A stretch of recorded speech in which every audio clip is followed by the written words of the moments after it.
This is the VOA Special English Economics Report. American Treasury Secretary Tim Geithner recently urged China to let the exchange value of its money rise. Mr. Geithner was among top officials from both countries who gathered in Beijing for the U.S.-China Strategic Dialogue. Their goal was to increase cooperation on security and economic issues. Secretary of State Hillary Clinton spoke as the meeting opened on May 3rd. She said the two sides were working to build a relationship so that both countries grow without unhealthy competition or conflict. She noted that nations must deal with issues of economics and international politics in a way that is not win or lose, or what she called zero-sum.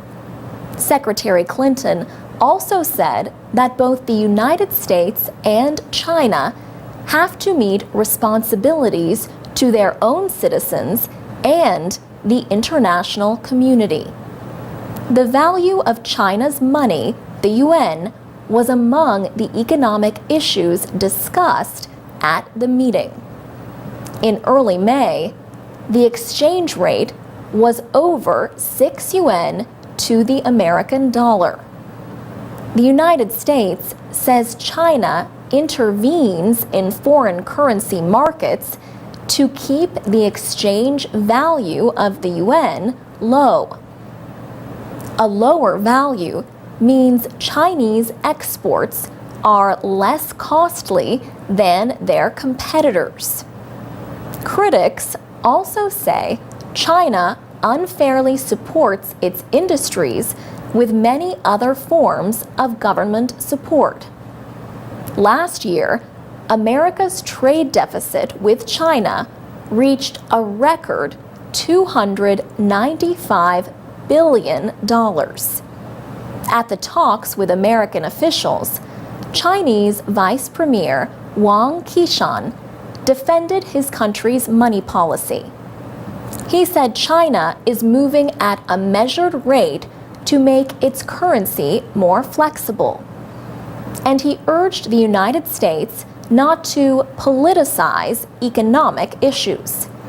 Mr. Wang also called on the United States to ease controls on high technology exports and increase Chinese access to financial markets.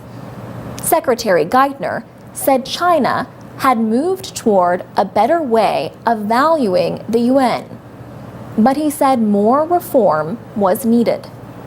He said a strong, more market-determined yuan will help strengthen China's economic reform goal of moving toward higher value-added production. Currency reform, said Mr. Geithner, also was important to China's financial system and to increasing consumer demand at home. For VOA Special English, I'm Alex Villarreal. This is the VOA Special English Education Report. Graduate schools in the United States are reporting a 9% increase in applications from international students this year. The increase is the same as 2 years ago. Last year's gain was 11%. China, Mexico, and Brazil showed the biggest increases in applications to enter master's and doctoral programs this fall. Engineering is the top area of study for international students and had the biggest increase in applications. Gains in business and physical and earth sciences were close behind. Life sciences showed no growth in the latest survey by the Council of Graduate Schools. The survey includes the top 5 countries that send graduate students to the United States, plus Mexico and Brazil. The top 5 are China, India, South Korea, Taiwan, and Canada. Applications from China climbed 18% this year. That was down from last year. India's number increased just 2%. Applications from South Korea and Taiwan decreased by 1 to 2%. Applications from Africa were down 5%, while the Middle East and Europe showed growth.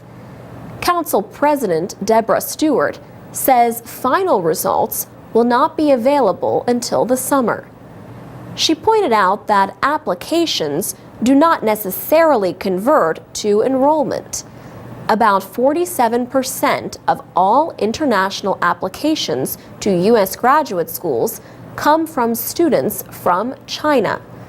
But the share of the applicant pool that actually ends up enrolling in U.S. graduate programs is lower. Ms. Stewart says last fall, for example, 29% of all international graduate students were from China. This year is the 7th year of big increases in applications from China, where Ms. Stewart points out that more and more students are finishing college. There is tremendous growth in the undergraduate population in China. But she also notes that more people apply to graduate school during difficult economic times. So it certainly is possible, she says, that these very exceptionally strong numbers could be a reflection of recession experiences in China as well. George Ofosu from Ghana is working toward a doctorate in political science at the University of California, Los Angeles. He says he was attracted to UCLA's coursework, libraries, and other resources, including financial aid he would not have had at home. He says it was an ideal opportunity for him to, 1, get training, and 2, get some funding to pursue his studies. He calls his experience really phenomenal.